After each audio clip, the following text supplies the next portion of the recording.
Everybody, welcome to the meeting of the Learning Communities Overview and Scrutiny Committee. Item 1, welcome and apologies. Can I have apologies, please, Geraint? Thank you, Chair. We got apologies from Councillors Cameron, Karen, Furzer, Seaborn and Smith, and Mr Ron Marchant. Thank you very much. Item 2, declarations of interest. Can I bring in Delyth Harris, our legal officer, please, for item 2? Thank you, Chair. My advice is in relation to item 6 on the agenda. There are 2 schools being scrutinised, and they are Victoria Primary and St David's Roman Catholic Primary School.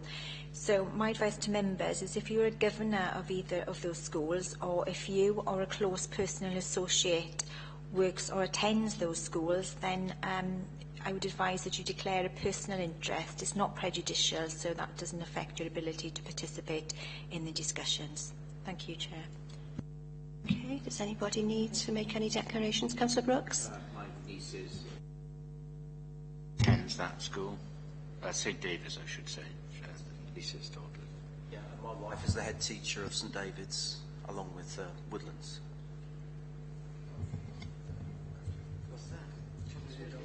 Okay, can we move on then to agenda item 3, minutes of the previous meeting. You see there the minutes before you from pages 5 to 12, the minutes held on the 25th of November. Would somebody like to move that they're a true record of the meeting?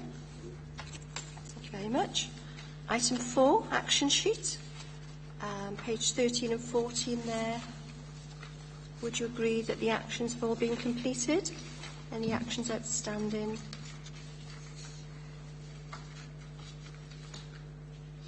Okay. We move to agenda item 5, pages 15 to 66, and we have there the report of the South East Wales Education Achievement Service. You can see there our scrutiny activity on page item 3.1. Okay, and we have Julian and Dermot, I think, going to come along.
Happy to give us a sort of a quick intro into the report. Yes.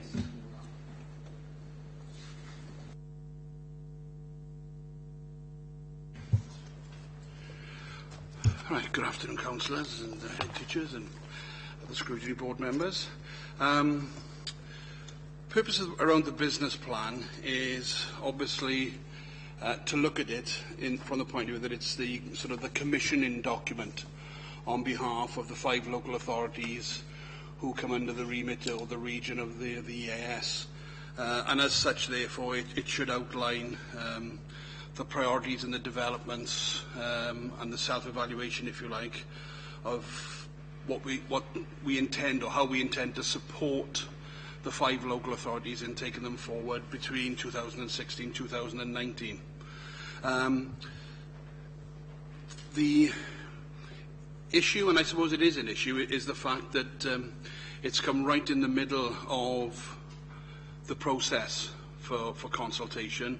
So the document that you have is very much almost a generic one, where it's changing markedly as various people are consulted upon.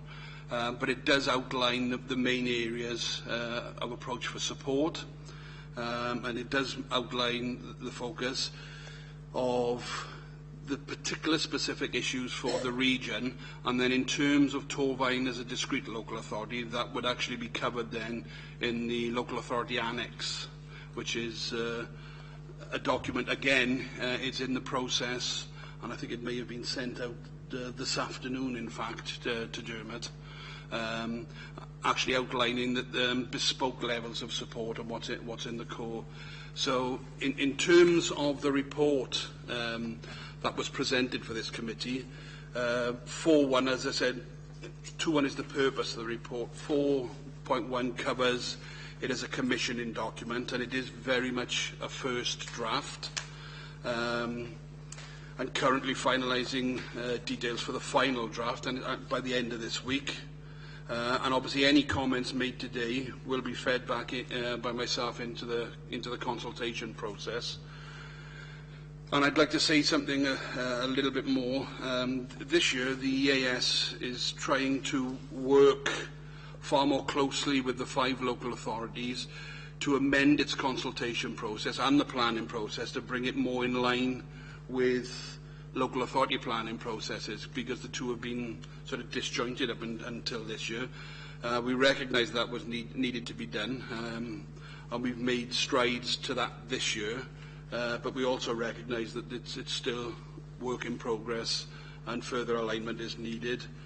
And in terms of consultation papers around the business plan, this year we've put in place a range of challenge events, so over 600 stakeholders have had opportunity to comment about the content of the business plan, from chairs of governors, head teachers, chair of governors associations, unions, the diocesan directors, SUC, JEG members. Obviously, Dermot and Councillor Yowell have been heavily involved in that through their membership on various committees as well.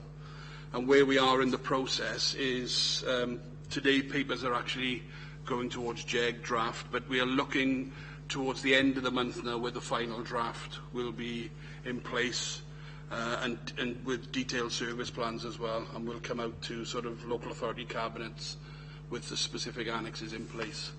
So that's a sort of a general outline of the process and where we are in the process. And obviously, over to you. The other thing I would say is you can see that the process is still alive and moving apace, because the document that Dermot and myself looked at on Friday in terms of the draft LA Annex has been changed already. There's 2 further additions to the bespoke. There's a numeracy addition and a digital learning addition to the bespoke provision as well. So we are moving apace as we come towards the end of the process.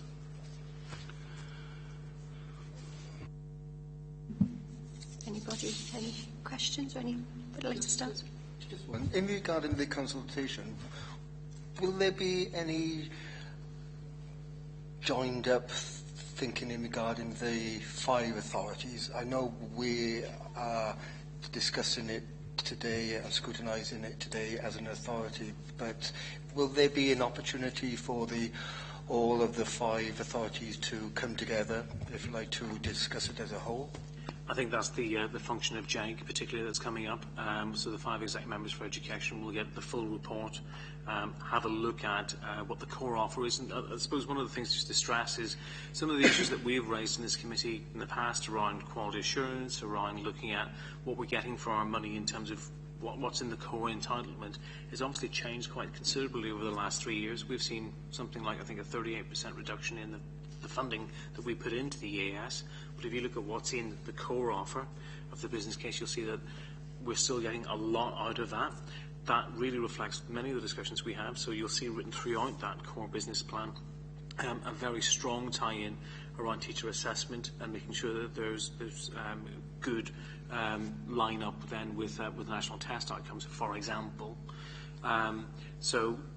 Absolutely, JEG's the place to do it.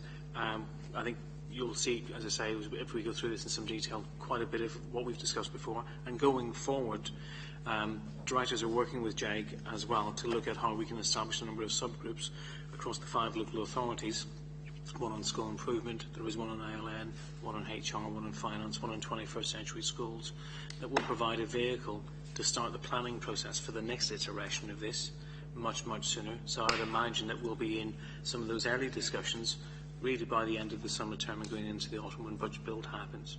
So this is an improvement, but we're already looking at how we can improve it further together as well.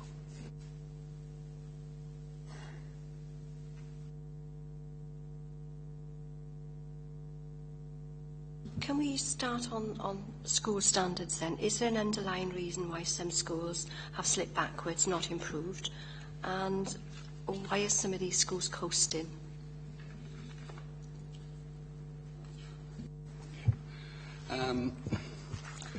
Are you talking across the region now, or are you talking specifically Torfaen? In Torfaen. Right.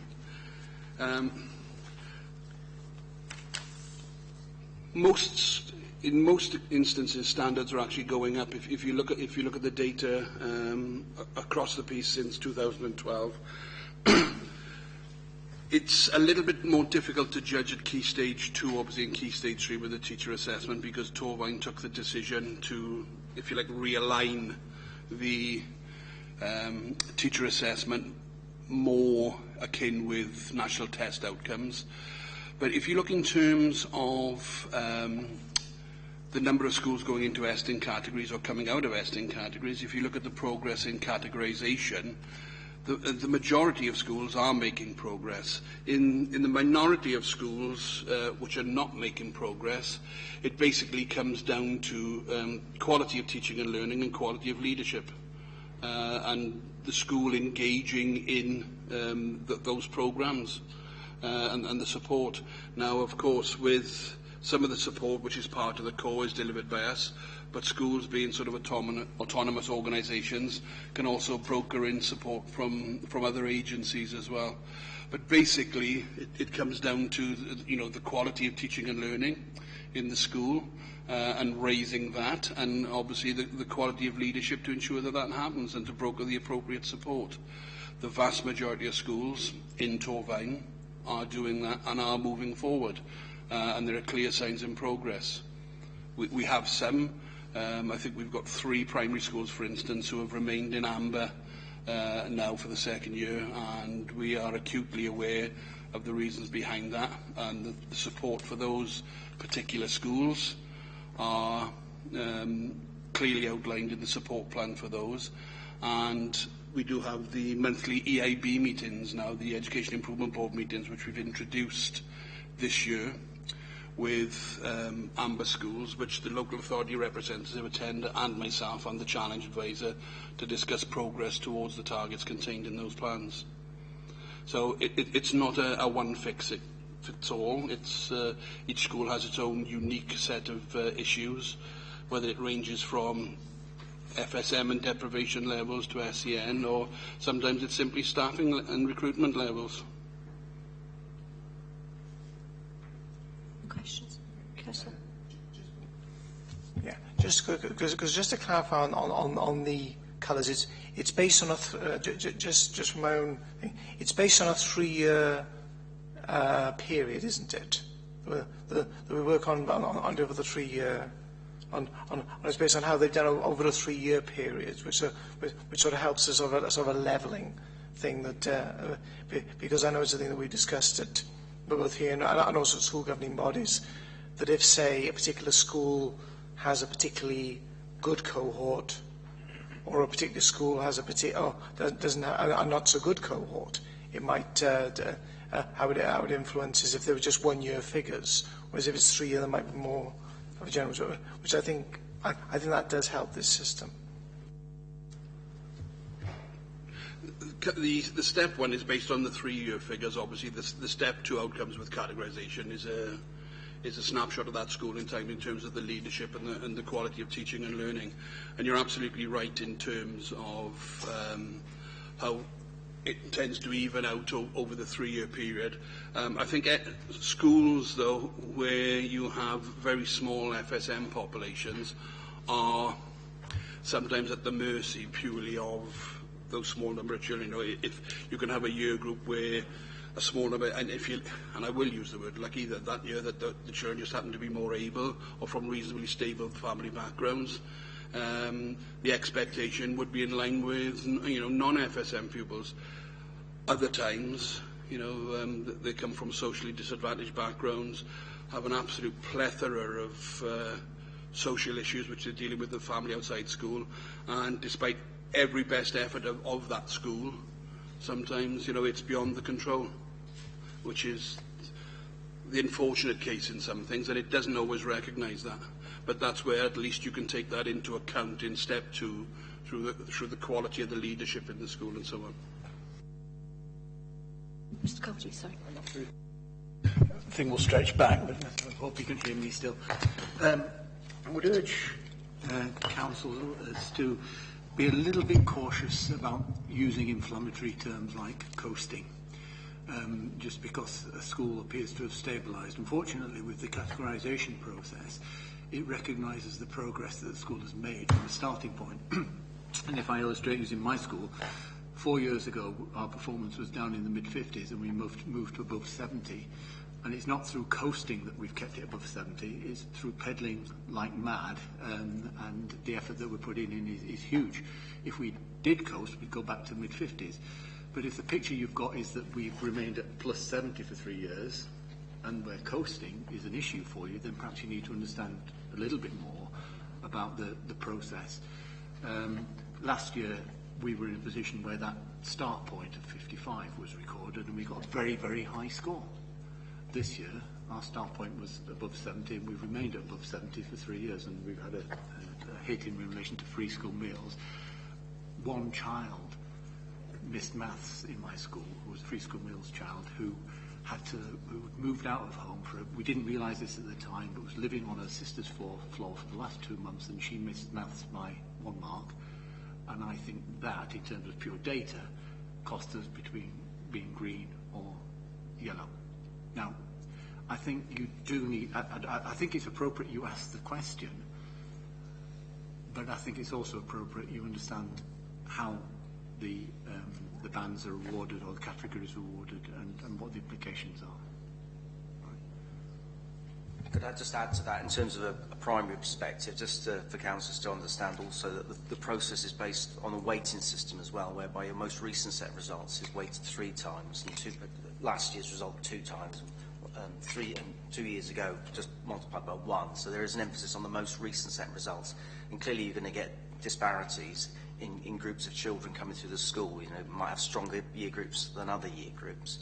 Also, just in terms of a primary perspective, I think it would be, talking about standards is difficult. Mike is in a position where GCSE results are clearly externally verified, and they are what they are. There's no manipulation, if you like. In terms of Key Stage 2 results, in terms of our test data, we've actually gone down, I think, to 21st out of 22 local authorities.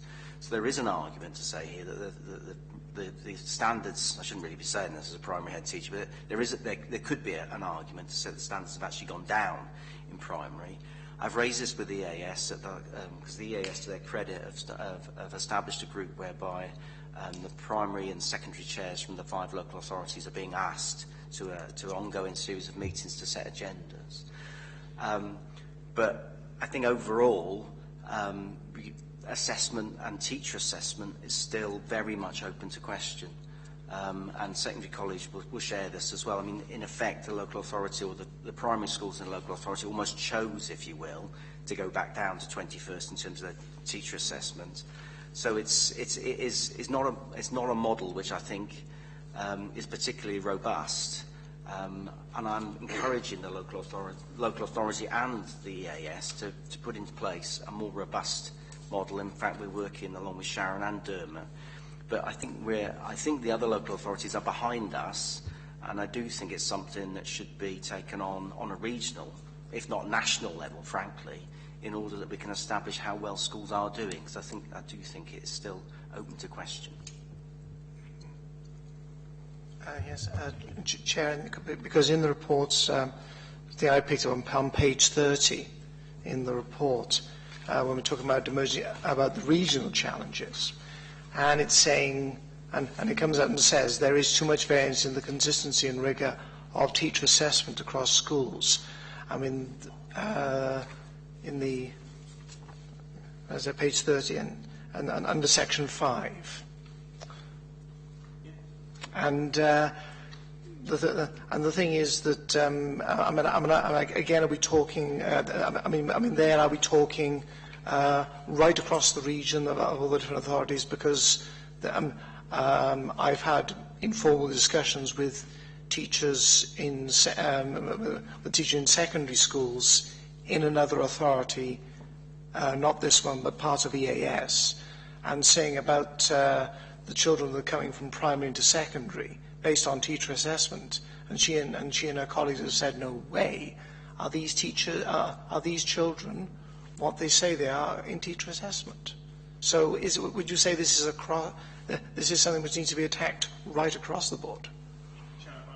Just come in there. I think Welsh Government have recognised there's an issue across Wales with the quality of assessment, and there is a national pilot underway at the moment looking at the moderation and the quality assurance around teacher assessment. I think what Simon has said about, and Mike, what we're doing in Torvine is not waiting for the outcome of that work. We're obviously being part of it, we'll obviously fully participate in it, but there is really effective and good practice in clusters in Torvine already, and we're trying to build on that good practice so that we don't have to wait to the end of the Welsh Government initiative so we can tackle it. This is an issue within Torvine. We've already rehearsed this quite regularly, and what we're doing to try and address that, which we're continuing to work on. 1 year was never going to fix that, as it is a national issue. I'm sure Julian would say it's an issue, as it says here, across all the within each local authority and across the consortium, and between consortium as well. So we're not waiting for the national government to resolve this or for that pilot. I think heads are taking the lead in Torvine and saying we know we've got more that we can do to actually put this right, and that work is well underway. We can describe that as we go through if that's helpful. Sorry. I mean, it's not just last year that we've had issues with teacher assessment for Key Stage 2, and we don't really see, as far as I can see, we're not really getting hold of this and sorting it out, are we?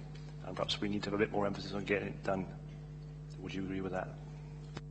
No, because if it was that straightforward, I think Welsh Government would have legislated for it and it would all be resolved and we wouldn't have to be. So I think from a Torvine perspective, we can do it. So I think we are in the middle of doing that. I think it's not straightforward because we don't have a national framework to say all schools must behave in this way. We don't have the power as the local authority to instruct schools to assess in a particular way. So the way we're co-constructing this work with heads is our heads are coming together, looking at what best practice is and making sure that they are taking the lead so that that practice is embedded in every classroom. Because at the end of the day, this isn't just about head teachers, or the local authority to do. It's actually for every single person in every classroom to change their behaviour. So that's a systems change in the way that people think and behave. That takes a bit of time. When do you think that'll be completed by? I don't think that will ever be completed, because I think in any assessment, that's what self-evaluation is all about. We will look at how the curriculum is changing around us. We know there'll be significant change in the curriculum over the next X number of years. We're not quite sure where Donaldson's time frame is for the implementation of that. So this will be an evolutionary picture, I've no doubt. I think there are milestones on the way. I think by the end of this academic year, we will have a framework in Torvine that will offer back to the region that will be robust, that heads will have confidence in, and we'll be able to present to this committee and on a national stage as well to say, look, we think we've actually got a better way forward. And I'm quite confident we'll be able to do that. Will that be the end of that story? No. I mean, assessment's an ongoing perennial issue with teaching. And there are so many contextual factors that impact on it. It's something that we will continue to look at to make sure that we've got the data that we need to inform our teaching and interventions. What I just add to that, Councillor Rees, is the fact that what the head teachers are trying to take forward is, because at the moment it's a moderation exercise where, you know, theoretically it has to happen once a year, you know, with 2 profiles, and then that's it. So its impact can really, really skew if not done appropriately, shall we say. Already the schools in Torvine are looking to go well outside that and increase the number of pupils, move away almost from the notion of it being a one-type time event in the year as a cluster moderation to almost an ongoing programme of moderation and standardisation throughout the year, involving not just schools within clusters but cross clusters. So there'll be a far greater rigour and cross-checking of what other schools are doing, and not just by looking at the portfolios but actually looking at the general books of pupils. It is a massive step forward, and it's one that certainly I would like to see across the region. It's certainly something we would look at to implement across the region. The issue comes down to it's a national issue, and Welsh Government has to do something about it. They haven't as yet, so the timescale is really open. You know, how long's a piece of string? And I think the other thing I would be acutely aware of is, if we move too fast and sometimes have a certain outcome, we've got to be mindful that that may act or mitigate against the schools then in national tables. And whilst when you look at outcomes and documents, you know, at the moment we can see the strap one-liner with the little asterisk that, you know, this is as a consequence of Torfaen realigning, you know, its teacher assessment this year. My concerns are if Estyn start coming in without that acceptance, you know, that Torfaen are trying to address it and just play the hard, fast, black and white rule that, well, look at your data now, you're down there instead of being up there. So we've got to be very careful as well that it doesn't act detrimentally against individual schools. So just to summarise a little bit, so the message I'm getting from the Chief Officer and from the EAS and maybe from education professionals is that the Welsh Government needs to supply a framework for Key Stage 2 assessment. Is that right? Chair, I would echo that. We are trying to do the right thing, but doing the right thing isn't always about shooting yourself in the foot. And if we apply a more rigorous assessment in Torfaen that is not universally applied across the piece, then against consistent measures, we are going to have worse outcomes. And if Estyn, which is their modus operandi, come in and simply use the data that they've got in front of them, they will simply ask the question, well, why have your Key Stage 2, Key Stage 3 results dipped? And giving them the answer that, well, we're trying to be more professional and more rigorous doesn't wash. And that certainly happened in the Estyn process that went through my school, because we were more rigorous. Our Key Stage 3 dipped slightly, but they didn't take that into account. So if other authorities in the EAS or beyond are not being more rigorous, then Torfaen are just simply, maybe for the right reasons, going to look poorer in terms of outcomes, and just be careful about that. Chair, I think everything that's been said has got some validity to it. Absolutely, there's a real warning. We've rehearsed this, I think, at some length again here about the dangerous position that we were choosing, because we were putting our heads above the parapet. And, you know, there's a lot of people out there who are willing to snipe every now and again. We've obviously worked very closely with Estyn and with the Welsh Government about what we're doing, and we're continuing to do that. So we continue to meet regularly with Estyn and with our sort of link with the Welsh Government. So we're not doing this in isolation, but clearly we cannot consistently and constantly be the authority on the periphery. But I'm confident that in the Estyn outcomes that we've seen over the last year, Estyn generally have been very clear on what's been happening in Torfaen, and that's reflected in those outcomes, because our Estyn outcomes are improving compared to the years before as well. So there's nothing that's coming through, I think, in the inspection reports that isn't reflected in the local authority reports going into them. There'll always be foibles and slight differences, absolutely, but I think Estyn, and in terms of the new the lead officer in Estyn, Chief HMI, that understanding is still there, and that interest is definitely still there, and certainly it figures in the local authority link inspector visits that we have quite regularly. In terms of the assessment policy and having a standardised view of that, I think that would be really helpful, and I think that's what Welsh Government, to be fair to them, are trying to do, and that's why they've initiated the pilot. Maybe we could ask them if they could speed up the process.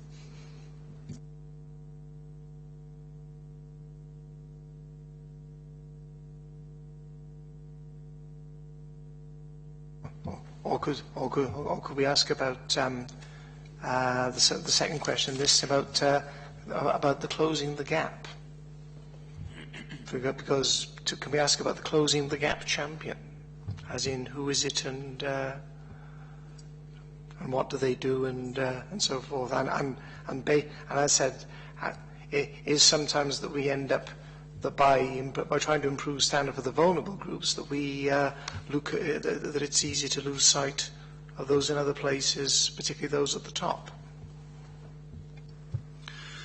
The idea of the Closing the Gap champion is a lot of schools are actually going down the route now of nominating a member of staff, if not a senior member of staff, to have sole responsibility for free school meal pupils or vulnerable groups of learners, just so that there is a clear focus on interventions and support and the constant monitoring of those. And the idea of the Closing the Gap champion is simply to work with schools, is to replicate that, but at a higher level, and also in terms of things, bringing schools together to share best practice, because you know, we've got many schools in Torfaen with high free school meal percentages who are doing very well. So obviously the practice in those schools is something that can be shared. Again, though, back to, you know, depending on the school, different things, different circumstances. What works in one school might not work in another. But it is about highlighting and bringing together and drawing together all the best practice that's available, so that the gap between free school meal and non-free school meals can be closed. Because obviously, I think we know the reason for this today, and the reason why we do our jobs is to ensure that every pupil in Torfaen or in region or in Wales gets 5 good lessons a day. To that, I mean, I think there's a really important point in your question as well, is that the gap is too big generally, and that we, like every other authority, I think in Wales, has got a lot more to do, not only for those children who are receiving free school meals, but also for pupils who are more able and talented. So there's a real danger in lots of the work that we've been doing, that we look towards the middle ground and just make sure that everyone gets their 5 decent GCSEs. Clearly, we also want to make sure that those pupils who are more able and talented also exceed that expectation and reach the potential that they've got. So I think, again, what the business plan does is reinforce the requirement on schools and the work of the challenge advisors to make sure that we really know every child well. So taking the labels out for a minute, every child is tracked, every child we understand where they are, and that schools are meaningfully planning for what's the next steps for that child and meaningfully target setting, so those systems come together. And I think what the business plan is trying to do is to make sure that we don't just homogenise, we don't just look at the middle, and that every child's learning is important, and we make that differentiation in the way that we work. Another maybe sort of linked to that is which you mention on page 29 of the report. That's it's the thing about looked after children and the post-16 with looked after page 29 under the regional and local authority plans. Talking about looked after children. I'm also a member of the Healthier Scrutiny Committee, and we've recently looked about work for looked after children, looking at the new framework of post-18 for looked after children, but the foundations of which are being laid post-16 and indeed before 16, and particularly looking at the When I'm Ready plans which are coming through. I don't know if EAS or indeed the Education Department are familiar with this service, and whether they think and if they are, whether they'd like to have input on this on this work.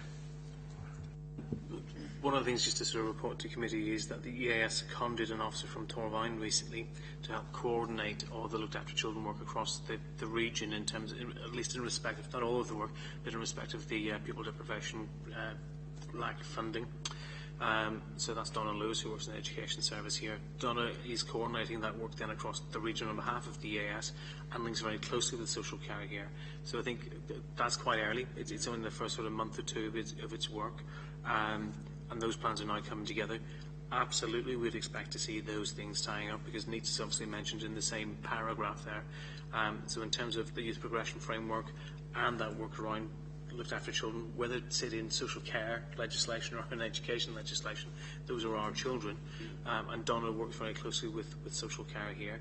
It gets a little bit complicated on a regional basis because things are done slightly differently in each of the local authorities, but Donna's role is very much about trying to coordinate all of that work to make sure that we're meeting the needs of all of those children under both bits of legislation and guidance.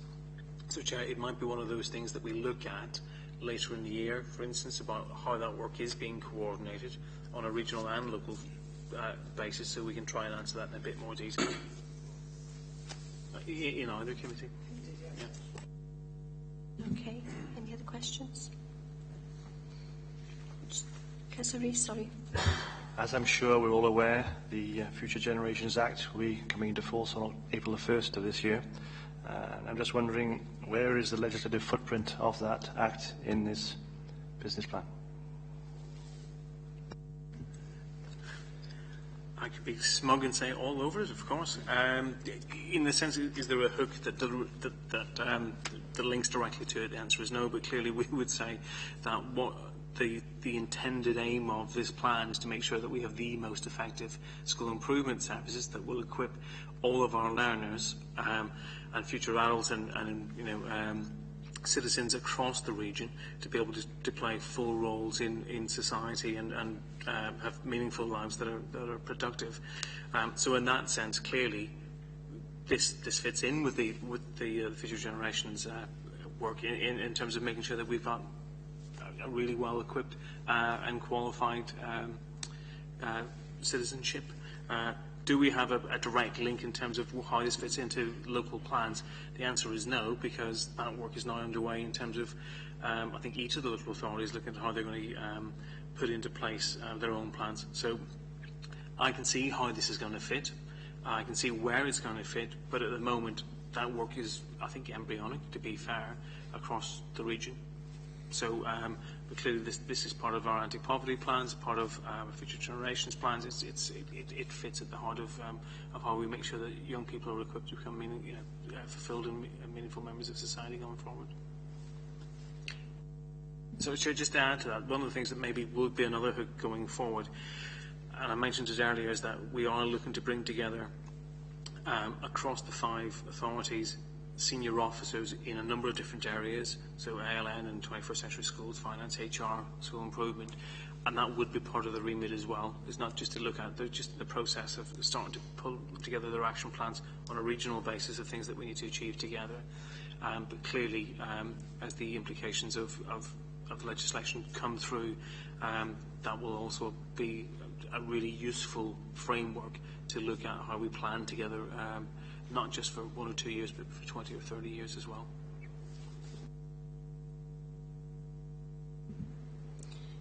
Could you move on to the action plans? Could you tell us, have all schools been, the action plans been discussed with all schools that they needed to? Yeah, as I've said at the beginning, in terms of the consultation exercises that EAS has been undergoing, it's broadened its consultation wider than ever this year. So it's been asked for consultation through the head teachers, chair of governors associations. So basically, every school will have an opportunity to have had an input into the business plan. So the simple answer is yes on that one, because the challenge and consultation events that's been going on for quite a while now, back last term. The individual action plans are discussed with the governors and the head of that school as well? Are we talking the support plans? Support plans, right, yeah. Yeah. Right. Oh yes, definitely.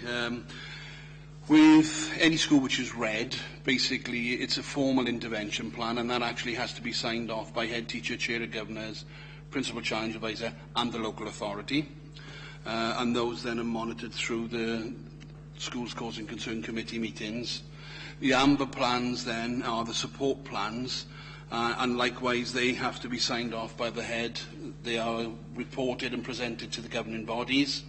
And then the progress towards those plans are monitored on a half-termly basis through the Education Improvement Board meetings, which Sharon attends on behalf of the local authority, and either the challenge advisor or myself if I'm available. So they are actually gone through in detail, and it's up to the school then to provide evidence against progress against the various aspects of the plan, or if the EAS has provided training, obviously that becomes part of the progress discussions as well.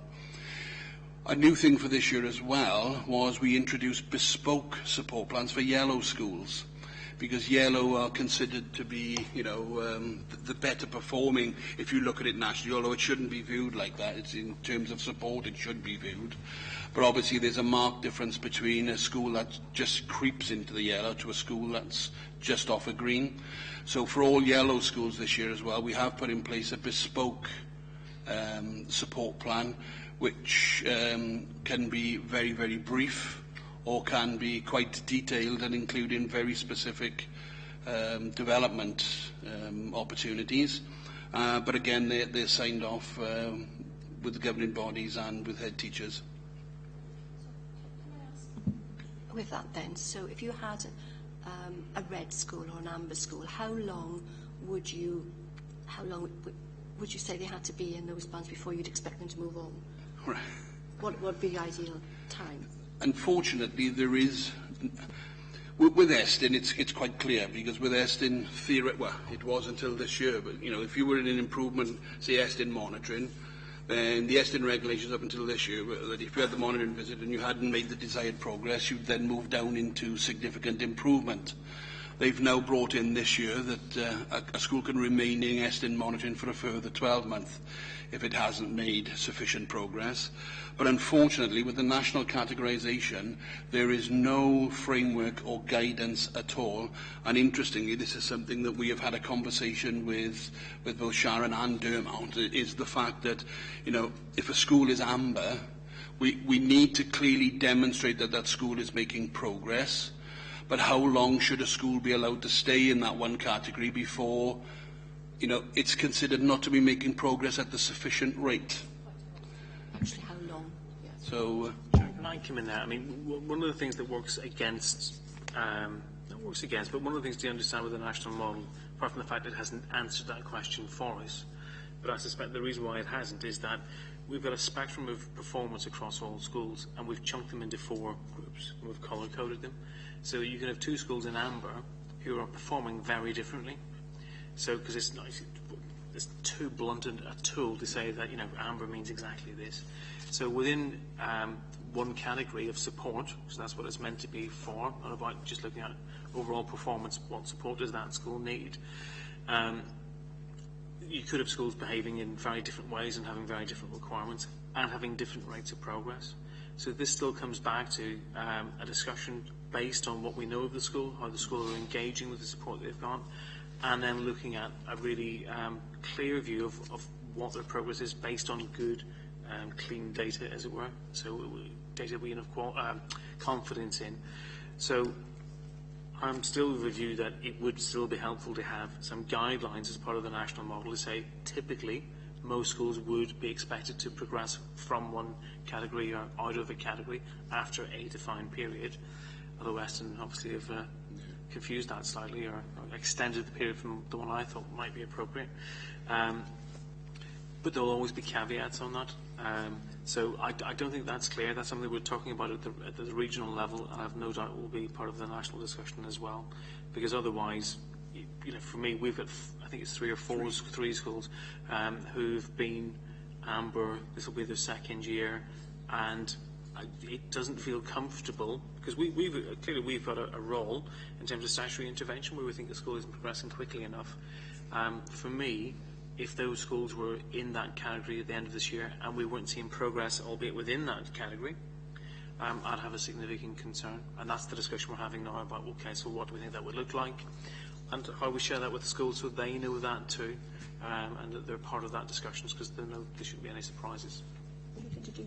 Yeah, I think this comes back as well to the quality assurance that the local authority carries out with the work of the EAS as well, because we have monthly quality assurance meetings. At those meetings, we actually go through and discuss the progress of the schools at risk, for want of a better phrase, the amber schools and the red schools, and the progress that they're making against their support plans. And as we're all too aware, we had one primary school where we carried out a leadership review and things went well, so we actually moved it down. So we actually discuss on a very regular basis, not just progress in terms of outcomes, because unfortunately they only come at certain key points in the year, but it's progress in terms of developments of systems and that in school, always impact driven. And those reports go in then either as a fade, what we call a fade report, or as an update to the support plan. Because the other thing with the support plan as well for amber schools, at the end of every half term there has to be an overall progress judgment on progress towards the plan overall. And every 6 weeks in the right-hand column of the support plan, the challenge advisor has to make a comment where, if they've been in and done a piece of support or intervention with the school, commenting about the impact and the quality of that, and any further work that needs to be doing as well. So I think this year, I have to say that the quality assurance systems, around progressing are far tighter, and also the progress towards targets, data, and checking on that. So whilst it's not perfect, it's an improving situation. On this occasion, many will be happy to learn. I'm not asking for a guarantee, I'm asking for a simple assurance. Has the school that's fallen into red, have all their plans been signed off by everybody? That school's made significant progress, absolutely. So it's moved out of red, it's in amber. The one that's just fallen into red? The one that's just gone into red? Oh, sorry, the one's just gone into red. I was just speaking to the head minutes before I came in here today, by coincidence. I think the new head teacher in that school, that head's actively engaged, is asking all the right questions, is doing everything we'd expect that head to do. His leadership team have really galvanised around him and that plan, and I think that's a very real plan. We're making sure at the moment, just again the discussion Julian and I were having before we came in, that plan is as relevant as it possibly can be. We're looking at the level of support, because clearly going into red means something different. So what does that different look like? And that's the discussion we're having with the head about what he thinks he needs. We're doing some work at the moment to make sure that they can spend the funding they've just been granted through Schools Challenge coming. Quite a significant investment in terms of additional IT and how that will be used appropriately across the curriculum. So absolutely, I think we've got confidence that is going as well as it can be. And we know we've got more work to do, because obviously as a school moves between category, we need to reflect on, okay, have we got the action plan as tight as it needs to be? Are all the right resources coming in? That's what we're looking at now. My expectation is, obviously, it's always difficult, because the new head's been in place for a term. They've restructured the senior leadership team, so it's now about the impact and, is that restructuring going to have the sort of the medium and long-term impact of it? So we're still in very much the early stage of that. The only thing I can say categorically, and, pin my colours to the mast on that one, is that the roles and responsibilities are now commensurate with a school that should go forward, as long as those systems are now implemented rigorously across the piece. And that's where we come in to provide the support for that to happen. And if that happens, then there is no reason why that school shouldn't move. But it's early days in the cycle. Is that likely to be reflected in improvements in Key Stage 4 for this year? Well, already the only thing we can categorically speak about is the early entry maths in November, which has put the maths results in the school in a very favourable position. The rest, obviously, we have to wait till the summer. But certainly the maths qualifications, the results that came out in January, are encouraging, as they are across the piece in Torfaen. Just as a point of information on that, the early entry English comes out 5th of March. So it might be useful at that point if we circulate to the committee just the results for all the schools, and not progress against targets, but with a target for the year, then last year's performance as well, just to keep you up to date. Any other questions on that? We move on then to school improvement. Can you tell us a little bit about the challenge advisors and how is there any sort of best practice sharing throughout the consortia? The challenge advisors we've honed, and although it's very important for schools to have continuity in the challenge advisors, we have made some changes due to quality as well. So we're very, very rigorous in terms of quality assurance of the work of the challenge advisors, from the accuracy and consistency of the reports and the report writing right the way through to their judgments. We have regular fortnightly slots where we actually carry out meetings and training to achieve that consistency. Increasingly as well, we use serving head teachers as challenge advisors, so they have the credibility and experience, and they're proving very effective in that role as well, because I think you have to have that knowledge and credibility really about running a school sometimes to understand the difficulties, you know, in terms of taking that school forward.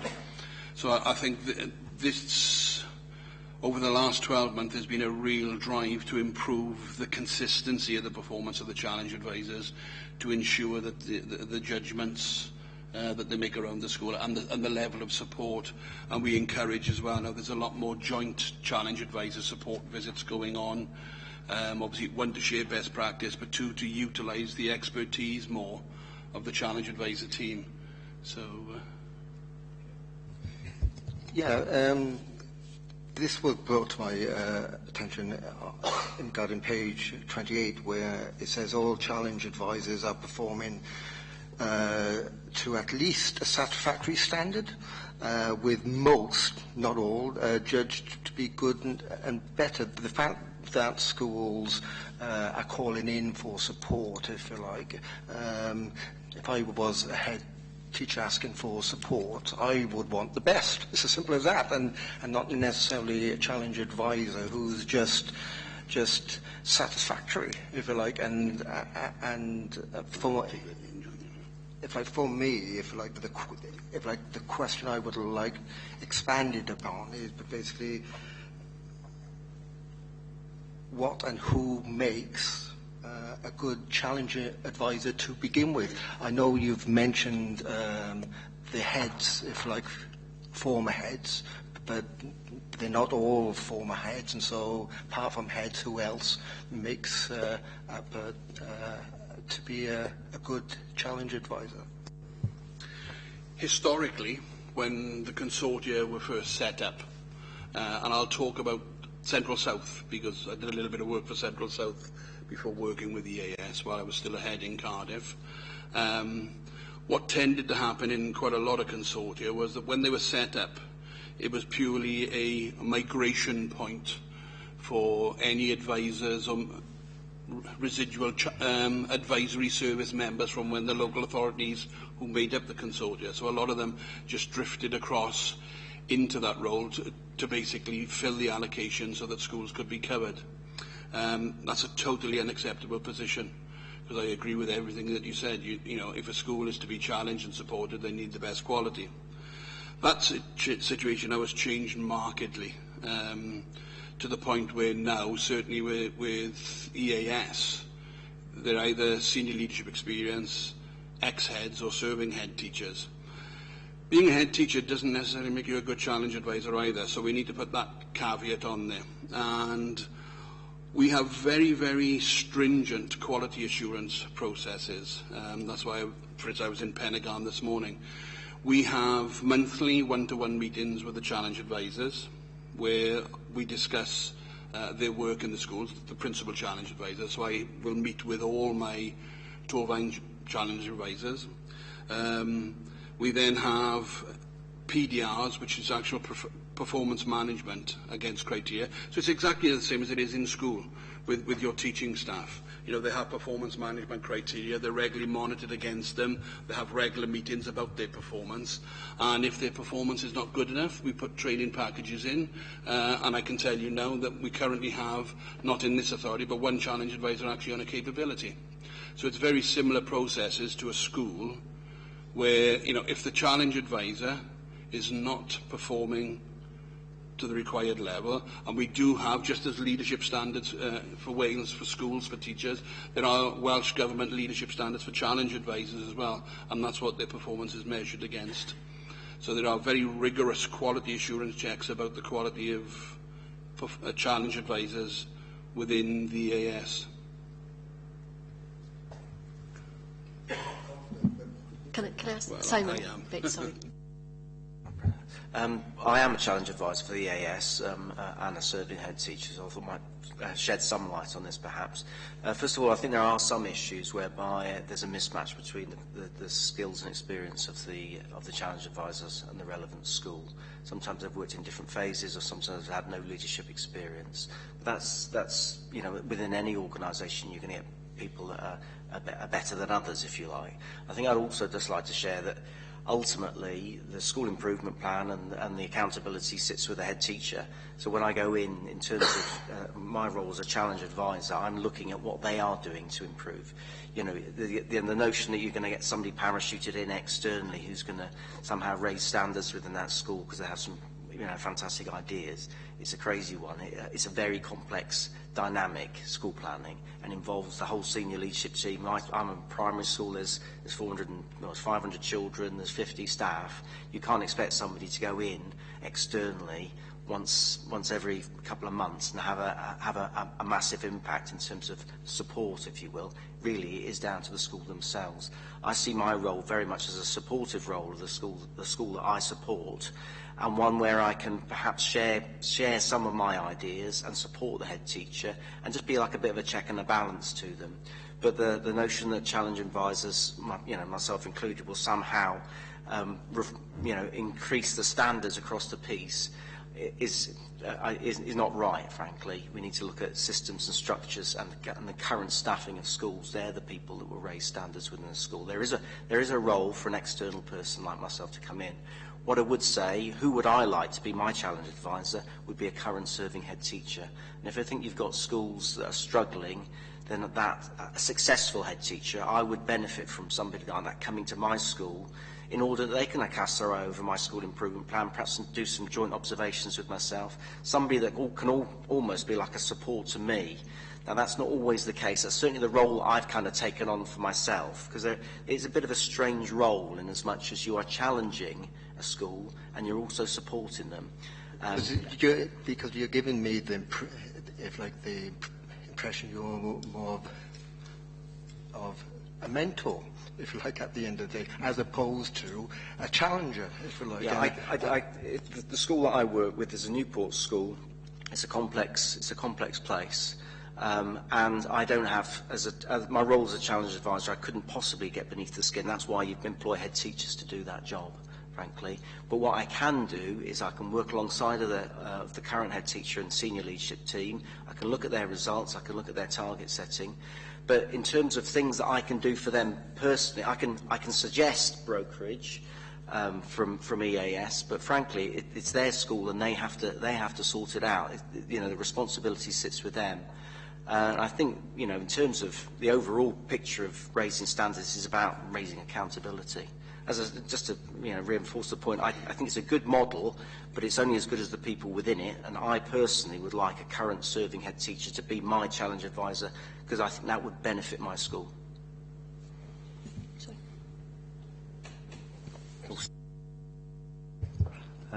Do you think that the governing bodies in Torfaen understand that the challenge advisor's role is only to support the head? I think the answer is, I hope not. The challenge advisor's role is to challenge the leadership in the school, to ensure that the school is performing effectively. The leadership is the governing body and the head teacher. So, in terms of the old sort of language of monitoring, intervention, support and challenge, the challenge advisor still fulfills all of those functions. But the challenge advisor, he should be there to absolutely challenge and support the head teacher and the governing body together. I hope that answers your question. I was just going to say, though, Chair, the issue for me here, and Julian's touched on it, and other people have too, we need to cast our minds back to where we started from, pre-EAS, and where we were in terms of the school improvement service in Torfaen and the outcomes we were achieving. clearly, we've gone through the process with Estin and come out this bit of it. It's an ongoing process, like most things. And we've come a long way because our standards have improved. But our standards under the previous iteration of school improvement were questionable. 1 year, I think we went from 21st to 1st in literacy in primary, for instance. So there was lots of practice in the past that clearly wasn't as we wouldn't be comfortable with now. What we've seen with the EAS year on year is an improvement in the quality assurance and the quality of the outcomes that we're getting for our schools as well. And I am confident that, and again, I want to bring it back to the core of what we're here talking about, the processes that are outlined in the business plan itself and the outcomes that we're aiming to get over the next 3 years going forward should be giving us confidence that we can monitor what's happening within year, that we can intervene if we need to, and that we've got arrangements in place to make sure that shouldn't be necessary, but they're there if we do, and that we can all look at real prospects for improvement across all schools over the next 2 to 3 years, 3 years in terms of this plan. So we should have confidence that that quality assurance will improve further. The role of the challenge advisors, who does that role, I suspect will continue to evolve over that time period too. I think for me the clue is actually in the title, Challenge Advisor. It is about challenging underperformance. It is about looking at systems and where they are either effective or ineffective, and guiding, giving the school, whether you want to call it advice or brokering, to go and have a look at a school where the systems are better or more effective. It is about that, and it is in many instances about the challenge advisor actually providing that level of support as well. And where the challenge advisor, because of their particular skill sets, is unable to do that, they should be able to then broker and bring in someone who has those skill sets or refer them on.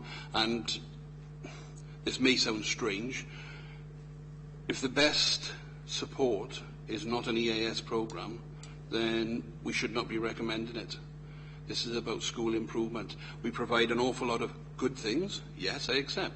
Some are not as good as other things, and that's the whole point of schools being autonomous organisations as well, where they can broker support packages, whether it be things like Pixel, PetXI, and all these sorts of things. They're not EAS, and yet have a place within school support and school improvement. But the title is it is in the title. It's challenge first, to make sure that schools are performing at an appropriate level and delivering the quality of education for the pupils in it, and then providing the support.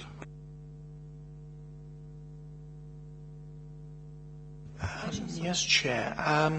In the section on challenge advisors, key areas for development for 16-17, right at the top, it talks about strengthening the intelligence and links between the challenge advisor team and subject advisors. Could you expand on that, please? I'll illustrate this perfectly with the classic example of Level 2 Maths at Key Stage 4.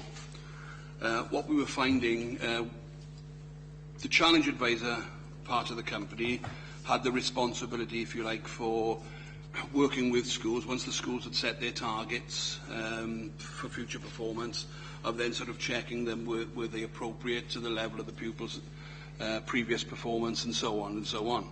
And then some schools were actually having support from either maths or English, and yet weren't actually involved in either the target setting process or in the accountability of the performance.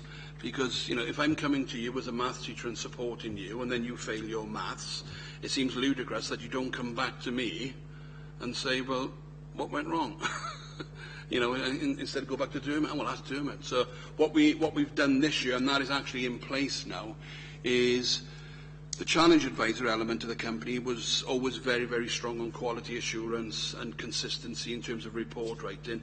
That wasn't as rigorous and as consistent in the other half of the company, which was providing the support. You know, you had people providing math support, providing English support.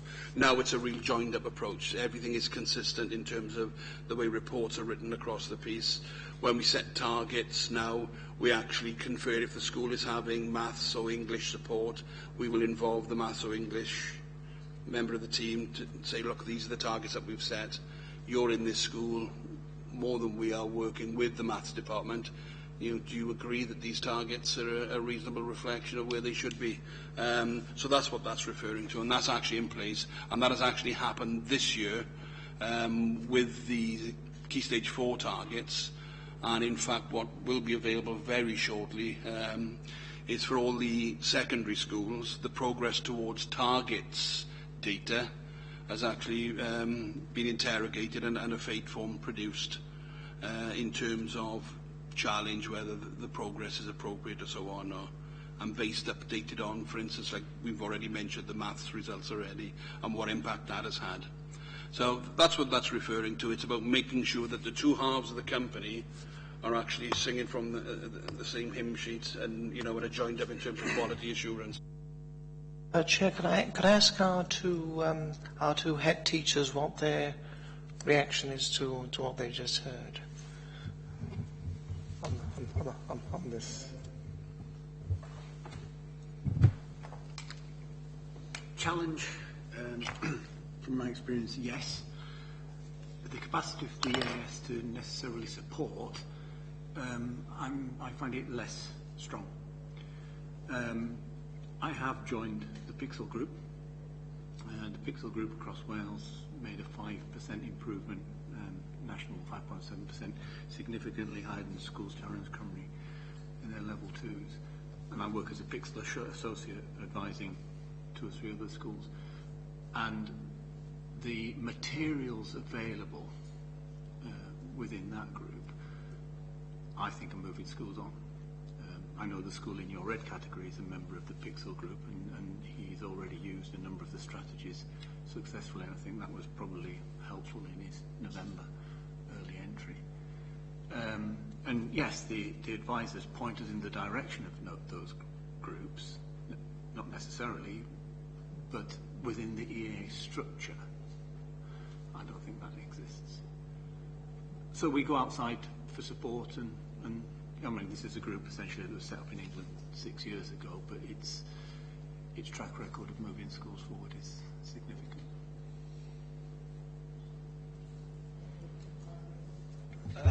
Well, only to say really, just to go back to the challenge advisor element, I think it's a very difficult role in as much as there's a judgmental role that you, as a challenge advisors, are making, but then if that comes hand in hand with a supportive role, the two don't necessarily go hand in hand. I think Estin recognised it. I work for Estin as well as a peer and team inspector, and you go into judges' school and you don't then offer support and say, well, you think you should do it like this, or then beyond that go and say, and why don't you buy one of these from us? So you've got quite a mix there of roles. It's all kind of wrapped up into this one challenge advisor role. So it is quite difficult. What I would say is that if you've got an experienced current head teacher, I'd have to say I haven't gained a great deal from my own challenge advisor in terms of moving my school on. In terms of challenge, I think really that should come via a robust system of accountability. We should be able to see, there should be challenge built into the system via whichever method we use, be it teacher assessment or tests, whatever it might be. I think that should be perfectly self-evident which schools are succeeding or not. It's basically a numbers game, isn't it? It's an output game that we're in here. It's about how good the pupils are in our school at English and Maths. That's where it should be. So I don't feel like I need to be challenged externally, because that's part of my job, is to make sure all the children in my school do as well as they possibly can. So I do think in some ways there is, I can see, I would prefer that the system was such that there was an element of it which is simply about judging, and an element of it which is about supporting, because I think that there is a very obvious tension between the two potentially. Yeah, Chair, thanks. We need to be careful because obviously both schools represented here, green, really green, but yeah, very strong really well-run schools. And clearly, you know, we've already talked today about the spectrum of support and intervention and challenge that different schools need at different points. So we need to be careful not to sort of narrow too closely down. One of the things I said in the last sort of contribution was, over time I expect this to change. Because we're hearing good examples today of how good, effective leaders are coming together to recognise effective practice and share that together as school self-improvement systems. That is where we are going. The EAS has changed, you know, significantly over the last, it is three and a half years now, is it? Yeah, 3.5. How time flies. And will change again, not only in terms of, you know, our contribution coming down by 38%, but also in terms of the model of how support is delivered and how challenge is delivered. So in terms of going back to the Hill report and the discussions we had around that, what that's going to look like, together with an evolving sort of curriculum picture in Wales, we expect to see further change. Schools who, head teachers, and leadership teams who are effective are going out there and making those connections themselves. And that's why we're seeing really good examples of that happening within Torfaen and across Wales and across the UK in general. But there are lots of other schools who aren't in the same position. So I would love to be able to sort of simplify this down to say a challenge advisor will always look like this, but that doesn't reflect the need that we have in the system. So we'll continue to need a range of skill sets, I suspect, and functions within the Regional School Improvement Consortia, at the same time still pushing forward and supporting schools to become ever more independent and able to actually meet their own needs without that level of intervention or support or challenge. So it isn't going to be simple. We'll see an evolving an evolution of this picture as we go forward. Can you tell me how many actually challenge advisors to Torfaen or no, not Torfaen, but are within the EAS total? I can tell you Torfaen figures off the top of my head, because obviously that's my region. We've got 2 partner challenge advisors who are currently serving head teachers. Then we have 3 other challenge advisors. No, sorry, we have 3 partner. We've just taken on another one. We've got 3 partners and 3 challenge advisors and myself. So there's a team of 7 challenge advisors working in Torfaen. And the other thing I would say, Chair, just coming back to the point that Dermot made, is it is quite clear that we do have 2 very effective, and I'll say this without wishing to embarrass them, 2 very effective head teachers around the table. And the issue is never working with the effective head teachers, it's with the ones that need the level of support. And increasingly, the national Welsh Government picture is being driven now towards school-to-school support. And it is something certainly that the EAS is trying to broker as much as possible in terms of its future provision of support for schools, is that we find schools who have particularly effective practice, and then they become a hub, for want of a better description, for disseminating that practice across the piece. Sorry. Yeah, just staying in the numbers game and hopefully helping to put some context on what a 38% cut in budget looks like. How many people are there in the EAS English literacy team?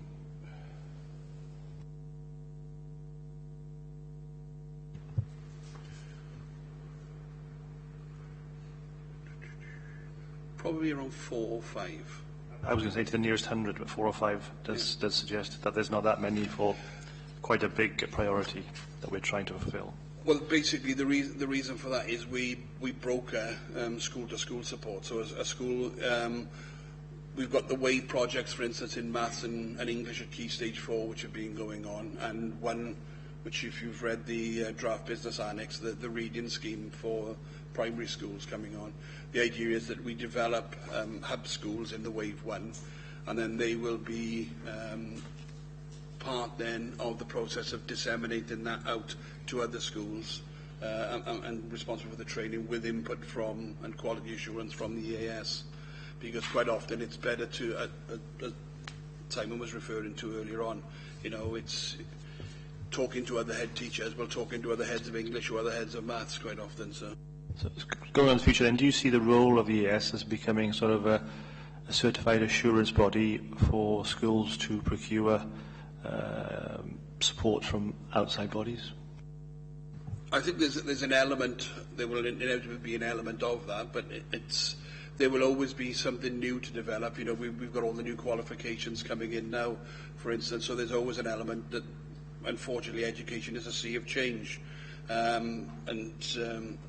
Mike's already mentioned, and I mentioned, Pixel and PetXI, and things come and go as the demand drives it. So I think there will always be a case for procurement outside or best practice, even if it's going across the border to England, which several of our secondary schools have done on a regular basis this year, to look at best practice elsewhere. Can I just pick up on the language of that question, because I think there was a real point in there about the quality assurance of other providers. I don't think that will be the EAS's role. Ultimately, the EAS is there to challenge schools and the outcomes they get for their children. So I don't think it would be reasonable for us to ever set up a relatively small organisation to try and quality assure what the whole market provides. That just wouldn't be within the remit of the EAS. I'm not sure that would be cost effective. That's for heads to quality assure themselves if they go out to the market. The EAS is currently constituted, and I think will be for some time, will be to make sure that whatever schools decide they're going to do has impact, and that impact is tracked throughout the year again, so we're not waiting to the end to find out something didn't work. But I'm not sure that we'd ever be able to quality assure everybody else's work as a sort of a quality mark. It's the same issue that we had with supply teachers. And being able to go out and quality assure every supply teacher before they came through, that would be so cost prohibitive we couldn't do it. Just in terms of quality assurance, I just think back to previous systems that I've worked in whereby, for example, if somebody, the equivalent to the challenge advisor, had worked for me and in my school and I didn't think they were good value, and then I wouldn't buy them in. So I think there is, there is a potentially, I don't know whether a market will appear at any stage in terms of providing education services, but clearly should that arise, then clearly the best providers thrive and the providers that are not so good don't. But it's a very different model, and it's one that really, for example, the IT support that I've brought into my school recently is a chap from the Northwest who's kind of a leader in the field. So, you're looking for that type of expertise, so you're looking beyond the whole time.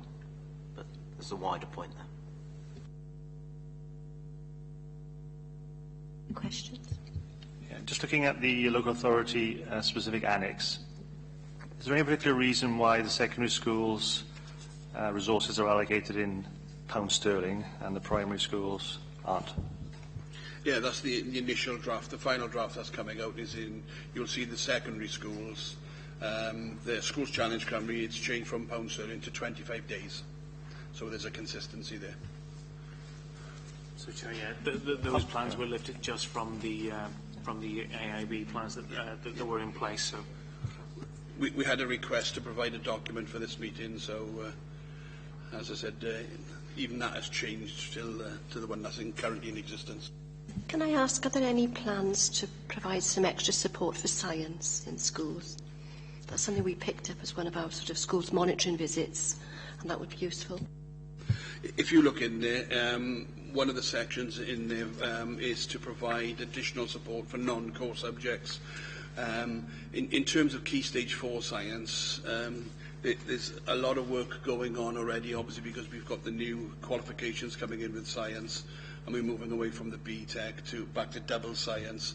So the implications for secondary schools are quite significant, and it's for the ones who have gone down the BTEC route to improve their standard. Schools which have traditionally stayed with the GCSE as a subject will find the change more manageable, shall we say.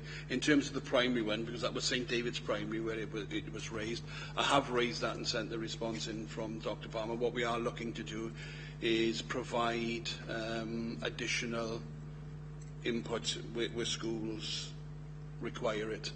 The difficulty is that the Welsh Government focus has been on English and numeracy and literacy, or English and maths, whichever we want to do it at the moment. But obviously with science, and as that changes, it would be good to have the pupils coming through from Key Stage 2 into Key Stage 3 with schools. But we do have some, a raft of schools who are already doing well at science, And again, it's about brokering how we share that around.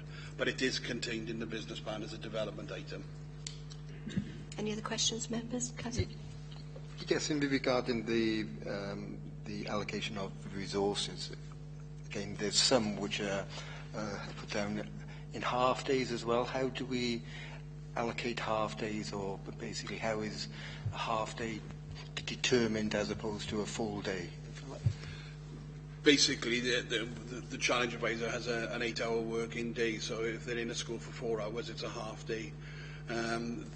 The proposal, if you look at that, when you look at the support plans, for instance, sometimes head teachers' performance management, which is a statutory duty that we perform, is not an entire day. It's, sometimes it can take 2 hours, sometimes it can take 3, so it'll be done in a block of a half day, because you have to include the report writing afterwards as well. But the national categorisation dictates the number of days. I'll say theoretically, a red school gets up to 25, an amber up to 15, and so on. But certainly, if you'd had your 15th day of support with me, and there was a desperate need to do something, of course we're going to provide it. Chair, it's important just to add there as a clarification that these aren't discrete days necessarily either. It's the total, if you like, of the time that's going to be spent. So it wouldn't be that there'll be 15 separate dates in the diary. It might be 40 different dates or 40 different bits of work that add up to the equivalent of that time. Any other questions members wish to ask? No?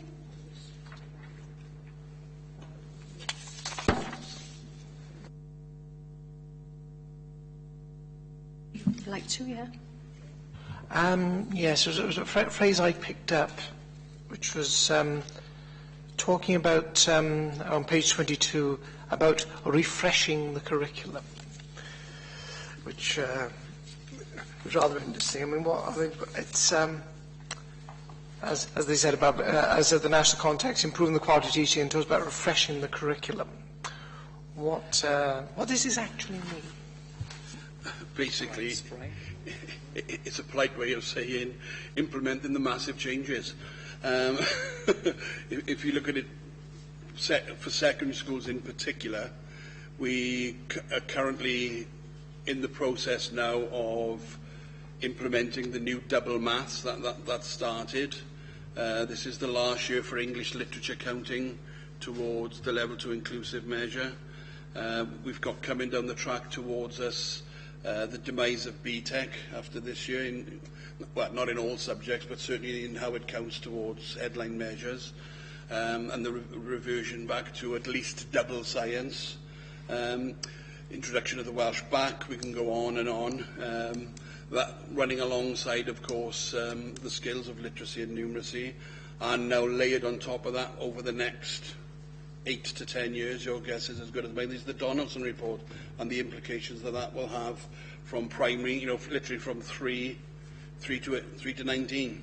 So in terms of refreshing, if you read through the plan, there's a significant amount of support in terms of trying to look at and trying to support school, for instance, things like target setting, where we've had a history of consistent qualifications to set your targets against. Well, now we've got all these different targets. The English language has now moved to 50% spelling, punctuation and grammar with English language, which has been a big change, hence the need for change at Key Stage 3. You can go on and on. At the moment, it's a real sea of change, and it's just about trying to provide that level of support. And of course, in amongst all that is the move away from the level 2+ towards the cap 9, for want of a better description, which will become the key measure, which is double science, double maths, English language, so it's a whole new ball game. And some schools are better set than others for it because of the way they've either maintained or developed their curriculums. In your professional opinion, and I see other professionals as well, do you think this will actually then, can this be transferred for when the children, for when the children and young people take these qualifications, get these qualifications?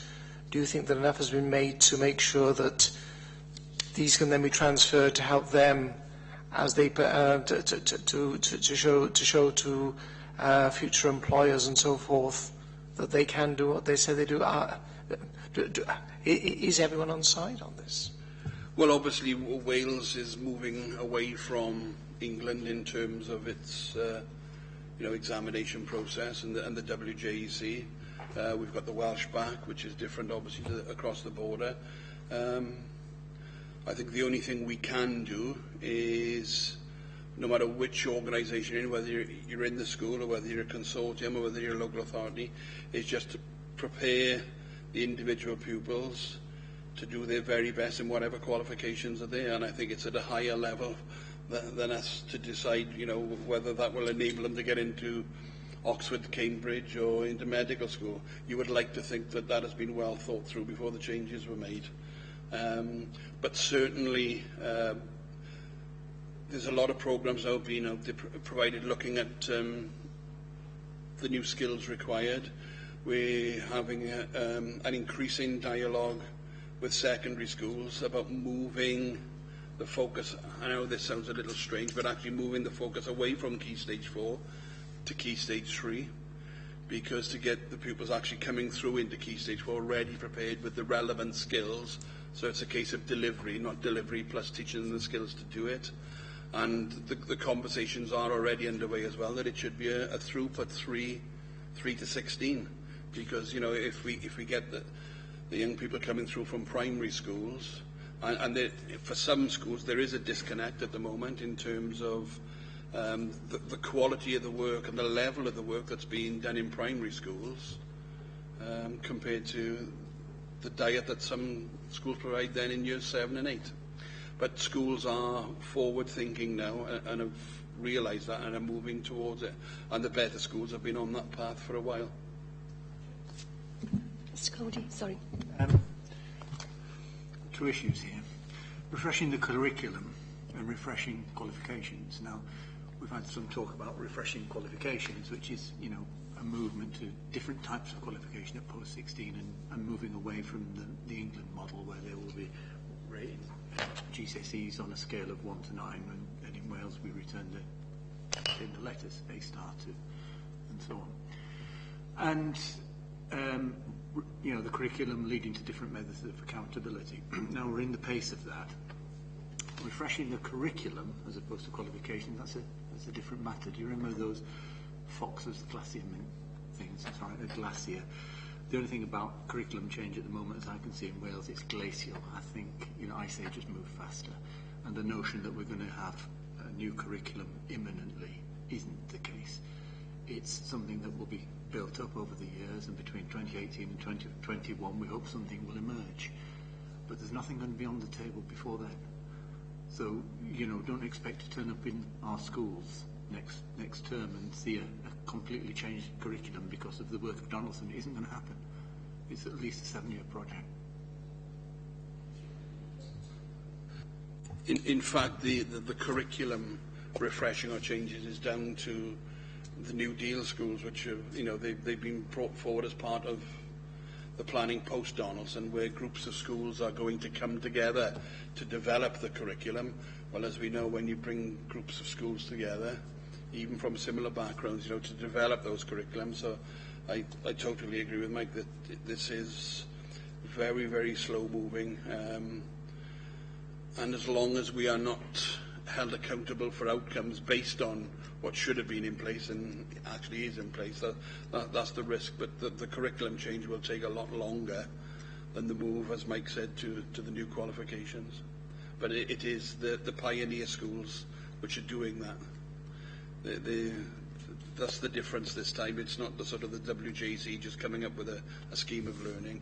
They've actually put it in the hands of groups of schools across Wales to develop the package eventually. Just tell us about that then, because we have some pioneer schools in Torfaen. I'm sorry, Chair, I haven't got the list with me, but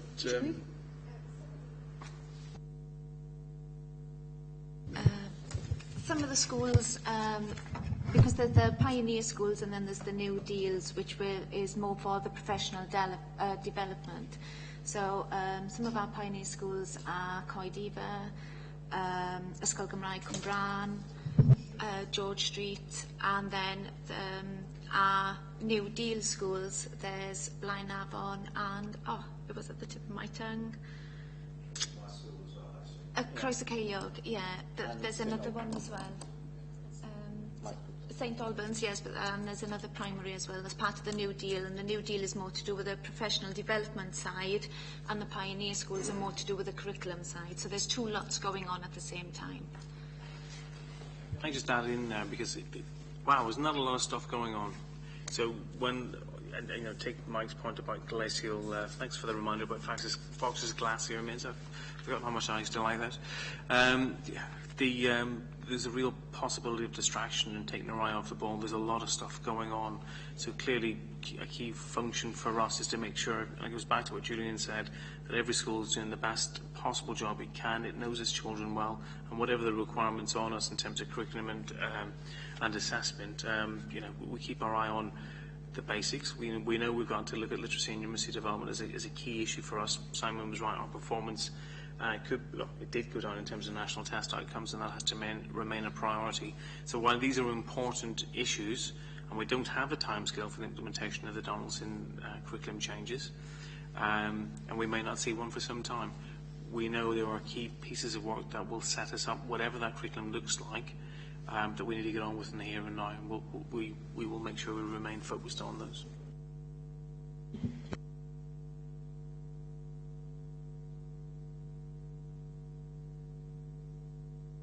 If I could just make one point therefore, I think the big difference that'll come through from the LA Annex as well is that we've moved a lot of important elements into the core provision rather than leaving them as sort of bespoke additional bolt-ons. I think what's happened in the past, there was a sort of an agreement across the piece that this needed to be done. And then there was sort of this big long list of the things that Torway needed or Newport needed. We've moved quite a bit into the core now, so it becomes core provision. And more importantly, on some crucial areas, by doing that or leaving it in the bespoke annex, the reading scheme, for instance, the AS is funding it so that it is available to all schools, irrespective of the state of the budget. So in the same way, middle leadership for a lot of schools are key issues in terms of developing and moving the school forward as a pace.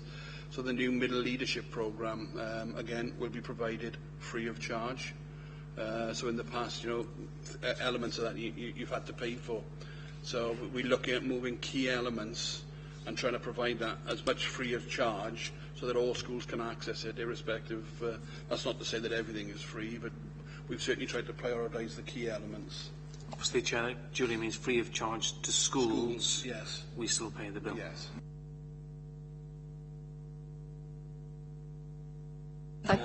Thank you very much. Okay. Chair, just one more point. Someone asked the question, what is the SEREN? Yes, sir. Basically, it's a... Right, oh, sorry. Right.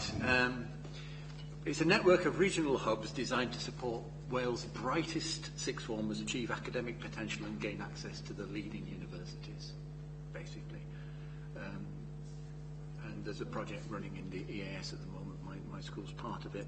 There's things like master classes, open day trips to Oxford and Cambridge, information from the Sutton Trust, students linked with other high achieving, like-minded students, and students are meant to be inspired about career aspirations. So it's a project that hopefully gets more of our youngsters in the AS to the leading universities.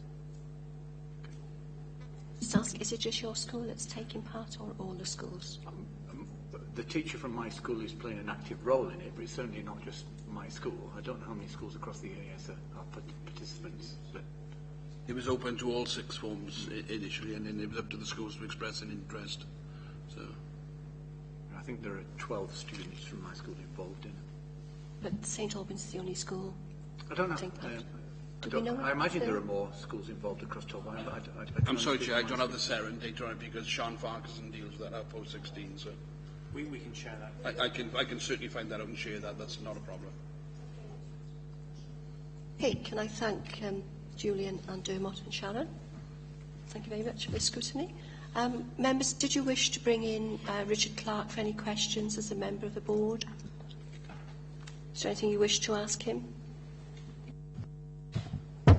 Well, there is some of the suggested items from Ron Marchant. The last one might be pertinent. You would like to bring Richard Clark in? Okay.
Got a few questions to ask him.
Okay, thank you very much. Richard, we've asked you in your capacity here as the board member of the AS, and I think we've got a few questions we'd like to ask you. Councillor Rees? Sorry. What qualifications and experience do board members bring to the responsibilities in the AS under company law? Can't speak for the other board members. That's down to the individuals. When the organisation was set up, the 5 LEAs insisted that there would be elected member participation on the board. As you will be aware, that through the cabinet, the position's chosen. And I think, rightly, it isn't the executive member with the education portfolio, because obviously he sits on the JAG. So, rightly or wrongly, Torfaen asked me to do it. From my personal experience, I was a former chairman of not this committee, but one of its foregoers. Mike was on that committee many, many moons ago, so it's quite different to be sat here today in this capacity and not sat where Colette is. Simon will testify. I occasionally attend governor meetings they usually clash with the AS board meetings, actually, which is why I don't. So I've been a governor at Torfaen Schools, gosh, 1999 onwards, in both infant, junior, now primary and secondary. In terms of my personal qualifications, I've got a law degree. Part of that was company law, so I'm pretty well versed with company law, as was. I won't say in the last 5 to 6 years I've kept up to date with those matters. I've also got 2 master's degrees, one of which is in public service leadership, which includes elements of company law and matters such as that. So personally, I think I'm well qualified to be a board director, as well as being a director of other organisations and familiar with company law in respect of being a director. I can list those organisations if you've got half hour. I agree with you. You're probably one of the most well qualified board members. How much has the board been involved in the creation of the business plan for the AS? It's something that we charged to the previous Chief Operating Officer of the board, who sadly is a loss to us and has gone to Welsh Government, but is a gain to Welsh Government. It was brought up in the Director's report to board, the performance on the current business planning and how that would evolve into the new business plan and to satisfy the needs of the Minister and the new education model that's being set up in Wales. Certainly that was the Director's report up until about, I don't know, I'm looking at this because it's just my email page, it doesn't tell me anything, it's like a comfy blanket I suppose, until about November of last year. And then when the new lady is in acting position, then she brought the draft board papers to ourselves, and not draft board papers, sorry, draft business plan to ourselves in December, where we looked at it, reviewed it, revised it, etc., etc. And it came to our meeting in January. And then once yourselves and your equivalents in the 4 other authorities have put in your recommendations and your observations, etc., it'll come back to us again to finally approve it and sign it off formally through the council process as well. Did I answer that, or did I just skirt around the edges? Good. Ask how often are the board meetings? Bi-monthly. Right, okay. Other than if there is an issue, then we will meet in between those dates, but bi-monthly. I should tell you that Lewis Jones is also, if I'm not available, Councillor Lewis Jones will attend as a substitute. It was Mary Barnett before that, so there should always be representation from Torfaen. And can I ask, is it well attended by all the board members? Is it a good... We've changed the quorum rule to 3 members, 3 out of 5. It was 4 out of 5, and a lot of the meetings were in quorum as a result, or you'd have to wait 20-30 minutes for somebody to turn up, which is why it was reduced to 3. I am actually one of the better attenders. The chairman, for obvious reasons, is one of the better attendants. And then the other 3, I couldn't say Newport are always absent and so and so. As he'll tell you from his government meetings and the number of apologies I send him, as you know as well, we do have other commitments and what have you. But now it's been reduced to 3. We've always been quorum. Are there any other questions that members wish to ask? I think. Okay. Can we thank you very much? Thanks very much, Richard, for your time. Great, thanks.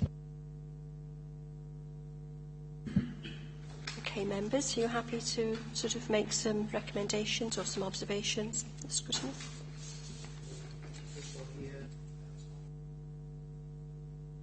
I'm going to do the same to you and throw it back to you. Rees? Yeah, I think we need to possibly ask Welsh Government to speed up their framework around Key Stage 2. Yeah. And the other thing I'd ask either Dermot or the S2 is to clarify the role of the challenge advisor. Because what we're being told as governors isn't quite the same as perhaps messages that other parties are receiving. That's the feeling I got from what was said today. And it's whether the EAS is actually going to signpost alternative providers of support or not. Because it's not really in their interest to do so, but it might be in the interest of the schools. The business plan and the support for Torfaen.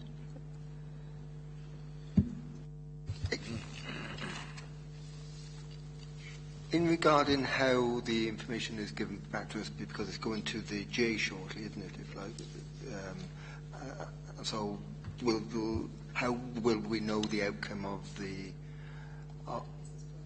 final business plan? I think we could ask for that to be sent around, really, couldn't we? Disseminated. Yeah.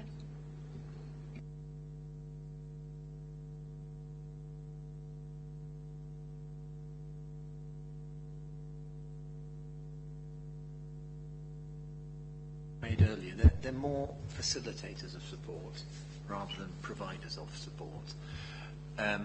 And it seems that the whole culture through the pioneer schools and the New Deal schools is that schools will work much more closely together in clusters to help each other improve. But sometimes there's an urgent need to buy an off-the-shelf product or incorporate an off-the-shelf idea that will really make your school move forward. And some of the things that I've been able to buy in from Pixel, it's an organisation, it means Partners in Excellence. If I illustrate with a simple example, they do pre-public examinations, which they provide, which are simply mock examinations. But between paper 1 and paper 2, they will generate what they believe will come up on paper 2. Now, no one can guess what's going to come up on paper 2, but they've got a lot of exam experts and maths experts writing that paper. They will then send those papers out for schools, and I run those as a pre-public exam. So by the time they get to paper 2, they may have a more familiar idea of what's coming up. And that did have a bit of a boost for us with our November exams. And they introduced strategies like walking, talking mocks that I'd not introduced before, is where the teacher gets into an exam hall and they put the kids in exam condition and we walk them through the questions. It seems obvious now, but how many times have schools put their kids in exams halls and the kids just freeze because it's the first time they've ever encountered that.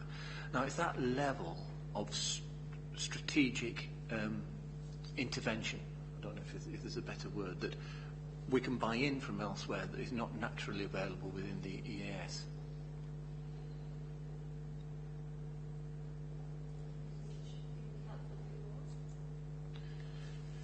I suppose all of us are just looking for what strategies work, really, and I don't want to be prescriptive. I'm just aware of the impact that certain strategies have had on my school, holding up very weak cohorts, and perhaps with stronger cohorts coming through in the future may have us move forward again. But look, I don't want to be prescriptive, but the EAS has moved forward from being its inception was essentially we had the old advisory service, advisory teachers who were advising schools what to do, to a completely different model. The model really is about challenge now, and brokerage and facilitation, and I think the Walsh Assembly government are actively promoting school-to-school working as a key means of moving the whole piece forward. Whether that means that you can't buy off the shelf other things out there to support you, I think as long as we're able to do that, that's fine. And obviously, Simon and myself, the idea of having some money available so that we can do that, use that flexibly, is a good idea. If we're basically told, right, no, you can't have any money, but you can only have 10 challenge advisor days, I'm not sure how much that moves my school forward. I wouldn't buy in the services of my challenge advisor because she's secondary trained. She's got no leadership experience at all, whereas I've been here for 20 years. So you there's not, and she's a secondary expert, and I work in a primary school, so she doesn't bring a great deal to the party at my school. In terms of the wider picture of the EAS, I think the roles do need to be separated. There's obviously a function which Welsh Government are requiring, this challenge, if you like. I question that, as I say, if we get the accountability right, and I think there may be a place within Torfaen, I've said it before, where we need to build in our own accountability internally. When you look at, there's other local authorities that have done that for themselves because they're not sure about Key Stage 2 performance, for example, so they've implemented their own measures in order that they can monitor performance of their own schools because the wider systems are not there. So there is that function, so there is an element to Challenge Advisor's role in the EAS, which is simply about fulfilling that function for Welsh Government.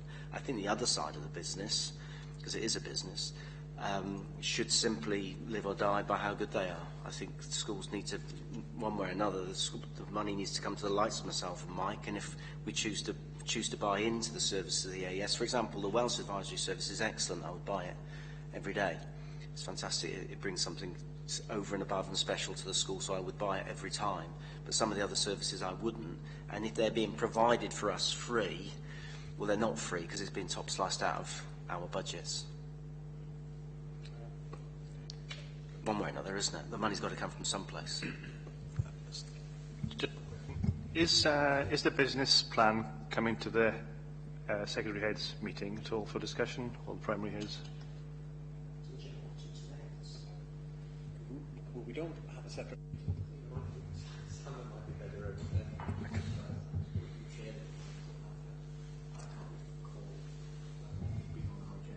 No, I think there's been an email that's gone to all schools, I think, probably with the business plan in it. Well, what I'm sort of suggesting is it might be a better place to discuss it and put forward feedback, because you have a clearer understanding what the issue is. So we can make a recommendation that the business plan be placed on the agenda for the primary secretary heads. Would that be helpful? Because there may be different views around that within the heads. Because there is a certain irony here, in as much as I think there's a time not long since in Torvine where it was quite a top-down approach to education and to school improvement, if you like. So that there was the kind of the font of all knowledge, if you like, which was the local authority, and they were kind of telling us and challenging us very much to up our game, if you like. And we've moved from that place very much to a place where we work alongside with Dermot and Sharon, so we have shared agendas, and we work alongside of one another, so that we in effect, the head teachers hold the agenda. If there is an issue with reading or with post-16 or whatever it might be, we can make sure it's first on the agenda, if you like. Now, with the EAS, it's only within the last month or so that they're starting to think about that type of model. It's been a model whereby it is the formal model, so there's been an irony, actually, that we're actually working much more closely with the local authority and in partnership, but actually school improvement has been taken outside of that realm, if you like, and we're kind of being told how to do it. I think the other thing I'd like to say about school-to-school improvement, because mine was a school in the very outset with Steve Davis that was identified as a school that would be used, along with Mike's, I think, as well, but in the early days. But I'm not sure what Mike's experience of school-to-school work was. But rather than saying that this is a school that's doing really well, and find out why it's doing well, and kind of capture that and share it, it was more like, here's a school that's doing really well. Here is an off-the-shelf package, if you like, with the London Challenge or some unit of work that was written by somebody in EAS, and for us to deliver that. So it kind of, for me, it kind of missed the essence, if you like. Whereas I think certainly the work that St Albans have done around excellence in teaching, I think that's very much more about what you do in your school, isn't it, rather than an off-the-shelf kind of approach. So I think things are moving with that. Yeah, well, that last point, it was developed alongside the EAS. I wouldn't want to give the impression that the EAS are not capable of developing some things, and they develop some things very well. I think the excellent teaching framework has been rolled out, the Securing Good, the excellence in teaching, and all of the workshops are probably having an impact. But it's not universal, and there are other things out there that can also have an impact and maybe more beneficial in some areas. And having the capacity to be able to buy these extra bits in addition to the EAS stuff, is useful. Which is why I was hoping for the money as opposed to the days, but anyway. Are you looking at a model where the better schools have sort of earn the freedom to buy in the support as opposed to get in the support from the EAS? I mean, is that a sort of suggestion? Yeah, I think that notion is out there, but I don't think it's ever really been realised, to be honest. But I think, you need. I think, well, it's just a personal view that schools need to be more empowered to, because they will find the support that they need, and they will only use quality support. They'll only buy in the best on what suits their purposes. Whereas if it's being given to them, they get what they're given, and it may be good. As I say, the Welsh advisory stuff that we get is good. Some of the math stuff has been excellent through the EAS. So, there has been some good developmental work done there, but I think it needs to move much more towards partnership and much more involving schools. And I think it is moving that way under Debbie, but it's very recent. Or will they only purchase what they can afford as well? Like if they can a certain amount of money budget, and they might not necessarily like they might not necessarily buy the best, as you're doing, is basically what they can afford, which might not necessarily be the best. Or what they have currently within their capacity, potentially as well, is the alternative there. Would be a feasible recommendation really to say that the better performing schools be allowed to have the money to buy their own. The reason I suggested recommending that the business plan was sent to the meetings of the heads was because it might be better for the heads to generate that than us, because there are some consequences to that policy that I'm personally not wholly sure about. I'll leave it there. But I'm not sure, would we have any power over the business plan? It's quite late in the day, isn't it? You might want to report back your views to the committee.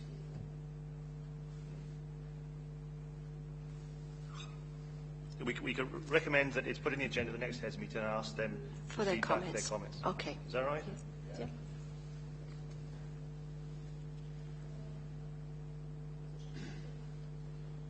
I didn't pick up anything in particular with regards to the scrutiny activity around the business plan, but there were sort of some other points made around potential future items for the committee. Dermot raised the regional and local coordination of the LAC and PDG work. There was also one around planning as a region to deliver services for the next 20 years. So I'll just bring them to your attention. I'll make sure that once the results, the early results are available, that they're circulated. And I think that was about it. And Chair, I think there's still the bugbear of so many of us is the problem about whether the data that we're all working off is good enough. I think that's still that thing which comes through, as that, because I know Sam very well, because I'm on the Ombudsman's governing body, and I know that he shares the data with us, getting right back to year 2. But the thing is, I don't know how much that's happening in school, and is the year 2 data? Is that year 2 then, and for all those years, then getting through to the schools at secondary? And also, again, is it reliable? As I said, I gave that anecdote about a teacher in secondary in another authority, but part of EAS, saying that the information that she was getting about specific pupils wasn't worth the paper it was written on. And I think there is still, and as I said, we try, and the thing is, people saying about, well, it'll make us suffer because we're not made to look like good boys, but the thing is that we have to remember where we were because under teacher assessment, we were the best. But on outside measures, we were among the worst. Okay, will we put that recommendation to Welsh Government forward? Most certainly, yes. No, I think. Okay, can we move on then to the next item on the agenda, which is the minutes of the Schools Standards Monitoring Subcommittee. You see there on page 67 to 72. That's the visits we've made there to Victoria Primary School.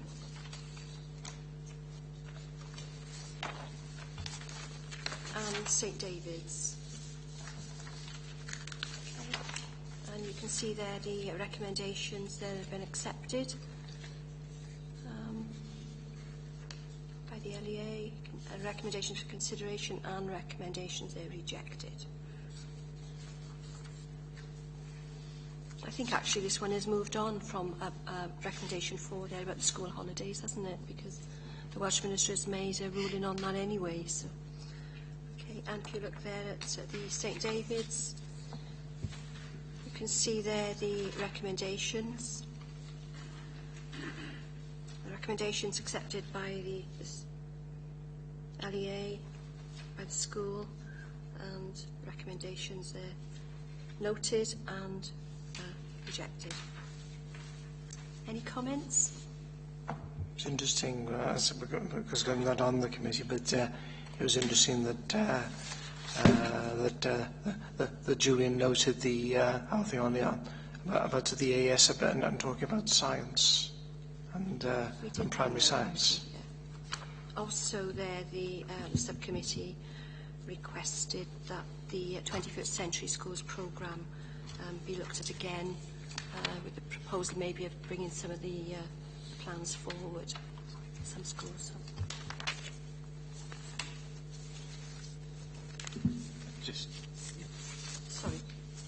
Just adding that obviously the school categorisation came out last week, and Rebecca, who supports the subcommittee, has just been looking at those schools that have categorised in the red and amber with regards to refreshing your work programme for the school subcommittee. I believe you're quite keen to get Aberystwyth back in.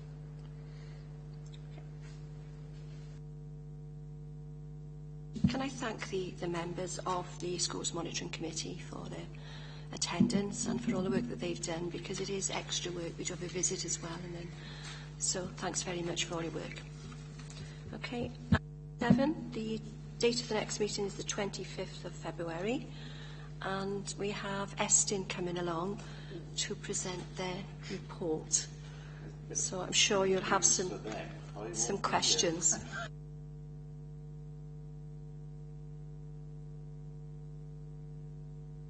Yeah, the report was publicised on their website last Friday. I'll make sure it's circulated to all members. We need to put a pre-agenda in. They've asked for fair warning about what any questions they're going to receive. So I think we might put the pre-agenda in a little bit earlier for this meeting. Some dates for that. So probably look at the week before for the pre-agenda.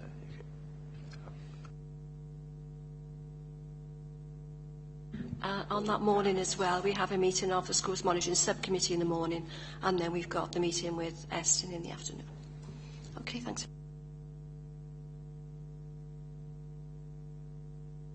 Declare the meeting.